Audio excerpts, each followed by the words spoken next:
an optimistic and hopeful couple weeks for the Seminoles. You know, they got Destin Hill to wrap up the 21 recruiting class, finished off on a good note there to wrap it up with a top 25-ish type class. And Logan's got some little review for us on the wide receivers, talking up some workouts and so forth. Yeah, there's been not a whole lot of stuff going on, at least for quick hitters to really bring up this week. But there's been a few interviews with some early enrollees, majority of these guys being wide receivers, Burrell and Malik McLean, who McLean, ended up decommitting from Florida State, thought about it a little bit more, ended up going back to Florida State and sticking with the Noles and Ron Dugans, which is a big reason for that was the relationship. He talked a lot about Ron Dugans, both of these players, even Destin Hill, mentioned how much they really love the relationship they have with Ron Dugans. And I think that's, a lot of people after the season were really wondering, is Ron Dugans going to be sticking around? How much longer? How long will he be in Tallahassee? It goes to show how big of these relationships and the tools that Ron Dugans has with these younger guys. Talked about the tradition of Florida State, the logo, the national championships, the guys going to the league. But a lot of this also they mentioned was the vision that Mike Norvell has and the belief and the process of what he's trying to do at Florida State. They know that it's going to take a little bit of time, but Norvell's talked to them. They need playmakers. We're going to get you the ball, but we got to have guys that can, do things with it.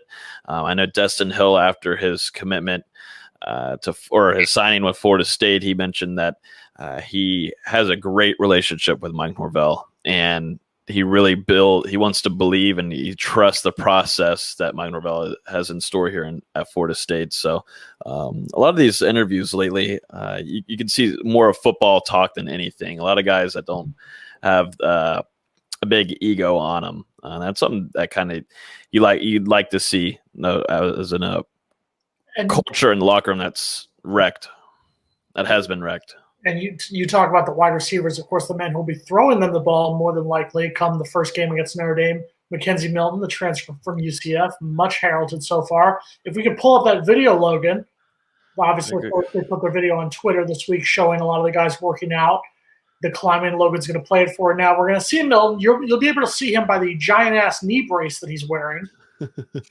So please tell me, Logan and James, you chime in. There he is. So let's see. Go back to that beautiful knee brace right there. Yep, that's the confidence that we need as our starting quarterback, is a man with a giant knee brace. Look at that thing, man.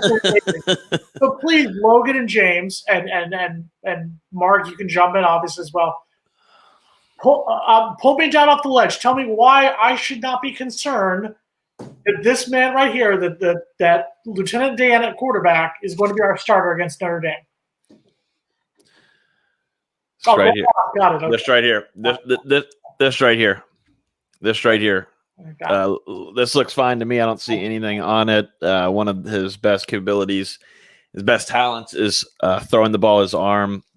That's why he's coming to Tallahassee. Florida State doesn't have a quarterback. I mean, they do. We're not giving any hits on Purdy and maybe Jordan Travis, but this right here is a different level than what Florida State has in its room right now in a quarterback. Obviously, this video right here, this little snippet is what everybody's freaking out about. It's a little dramatic that we're, kind of dissecting this right now. You don't want to slow it down going back. I didn't know I could even scrub this, but this is pretty cool here. We're enhancing the Mark Rogers show right here. It only took 92 weeks for us to get this going. This is all due to Logan. He discovered this on StreamYard. I had no idea. But on a serious note, though, we've talked about it. We've seen the struggles with the offensive line in the past couple seasons, even dating back to the Jimbo Fisher era. What are you not concerned at all about his mobility at this point? And let's be honest, we have to be realistic that we don't have the great offensive line at this point that Florida State had dating back during the dynasty era or even the early part of last decade. So is there any concern with his mobility from what you've seen both through these practice videos and, during his time at UCF when he was recovering that has you concerned going into that Notre Dame game?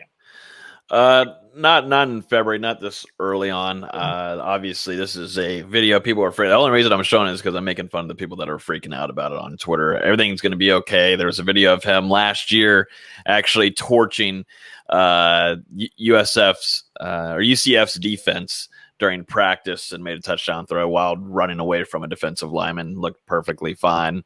He's probably feels like, I can't say a word, but he probably feels like dog blank.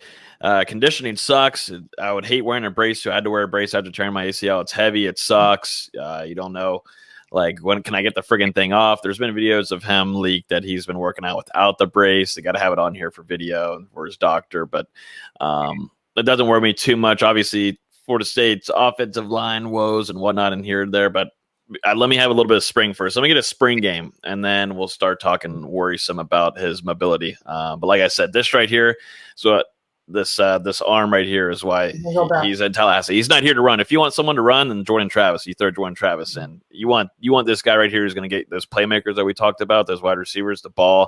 That guy right there with that arm is going to do it. If you want someone to run, throw Jordan Travis in.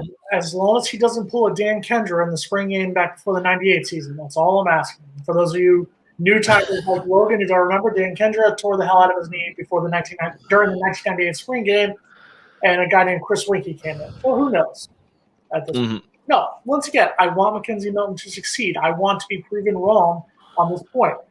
My issue is, and it's not just that knee brace, it's the fact that he has not played a game since November of 2018. He has played there's gone 2 seasons without him playing. That has to raise a question at this point because we don't have an offensive line that can protect him. That's not being negative. That's just being a fact. James, help me out here. Or are you going to go to the other team? Hopefully people can hear me now. We hear you. And I'm not going in and out. I saw a lot of people overreact to what people consider the overreaction.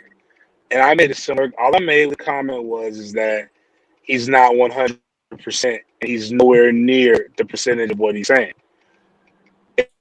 And I hear people say silly things, and I think it was one of your comments. It's a 2-second clip. How can you overreact?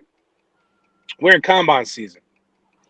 A good 10-yard split is 1.75 seconds. How many seconds is 1.75? How many seconds in a clip is 1.75? It's under 2 seconds. People lose millions of dollars during this time of year in less than 2-second clips. So don't pick and choose when you want to be able to realize this. Now, if you believe he looked good, that's the argument. The argument is that he doesn't look 100%. It's not that, woe is me, he's not going to be the starting quarterback. It's that he doesn't look 100%. He did not look good. And a guy who looks similar to this, God, I'm so slow. A guy who looks similar to this was DeAndre Francois. So let's not pretend like we haven't been in this predicament and why people are acting the way they're acting. You can have questions and still like your program. We were 3-6. If you were 6-3, people would trust every decision. So let's just calm down on that. Like, it's a bet. It was not the most. Can we at least admit that it wasn't the most glamorous clip they could put up? Yeah. Now, and honestly, and James, you can talk on it too, but when it comes to conditioning too, definitely when I got a brace on like that, like I said earlier, they're probably about 45 minutes in here. Feels like hell. This is only their second. This is really just their true first weekend of tour duty because everything got shut down after COVID-19. It probably feels like Shiite, honestly, out there. Whoa. Said Shiite. I get one. You came close there. You came close. Even Mark gave you a little face there. Yeah, Chick-fil-A might be watching. I added a little Yite on there, but it probably feels like doo-doo. But there's other people in here that I think we could probably chat about too. There's a Jermaine Johnson, Georgia transfer defensive end who looks nice. We got DJ Williams in here. Number 11? Right here. If I can. Yep. Right there. There's FSU's newest pass rusher, starting pass rusher, Jermaine Johnson. There's DJ Williams, Auburn running. That's DJ Williams. That's Cam McDonald. And then there he is. Corbin. Yep. Keem Dent. Leonard Warner with the purple hair. Yeah.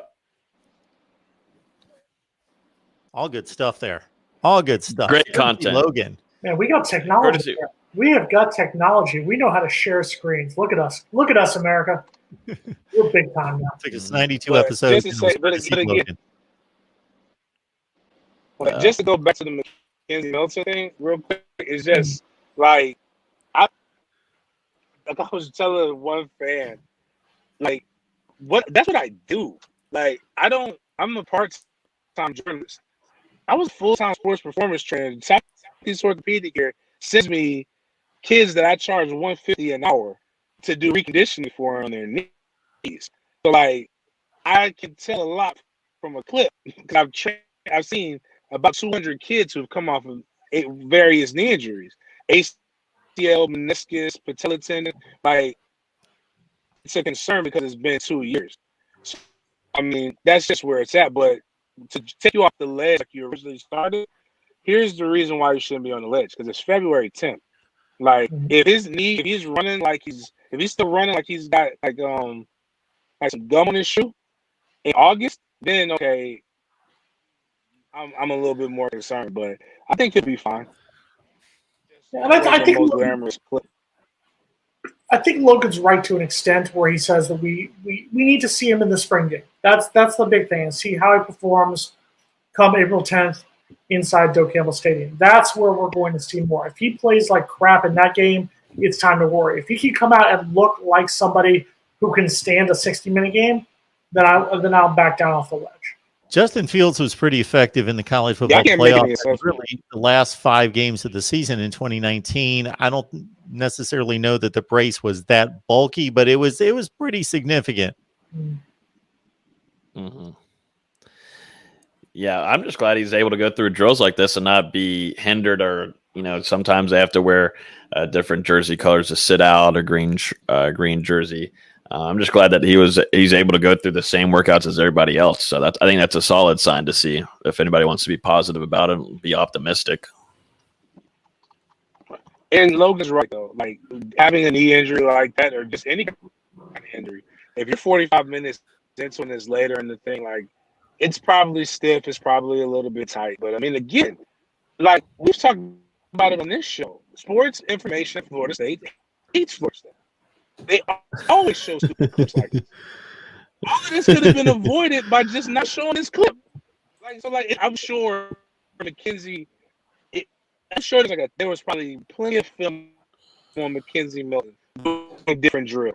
They could have either found a better clip, or you know what? Let's just not put him in this. Like, somebody has to be able to say, that 1.5 seconds, that 2 seconds isn't gonna kill this film. Let's go find more of number 11.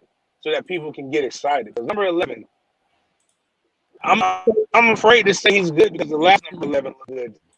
And I'm still trying to find. You can actually put the last number 11's highlight film in a couple second clip. So like that's the. But you have to show McKenzie Milton though. I'm sorry, I gotta disagree with James on this one. You got to find a better clip, or you got to find something. Show him throwing the ball. That's what you got to do. You got to see him throwing or doing something. McKenzie Milton is the biggest name that's going to be starting on that offense this coming season because of what he did at UCF. That's the reason why fans need to see that. Fans need to have some kind of hope after a god-awful 3-6 season. So you have to show him in some way. Or at least maybe just a picture or something right. More of that. It looks like, I'm looking at that now, he's doing cone drills. So, I mean, like I said, eventually not everybody's going to look beautiful while they're working their ass off and going through cone drills after a knee injury. I would hope he's not looking beautiful. It means he's not working his ass off. So I think we're just bringing it up because I think Twitter was a little dramatic earlier today and yesterday, and you've never been dramatic before. I've never been dramatic in my life. Big Ben Roethlisberger is the best quarterback that we've seen. When it comes to passing and DUI tests, maybe, but not. Nate was a little. My dog Nate was a little upset about that, man. Don't you talk about McKenzie Milton around Nate, boy. That is a leader of the McKenzie Milton fan club right there. I was like, jeez, man. God, come on, relax, man. He's coming. He'll come after you. I'm telling you, he'll come after you. Sometimes I'm like, whoa. Hold up now. Let's relax.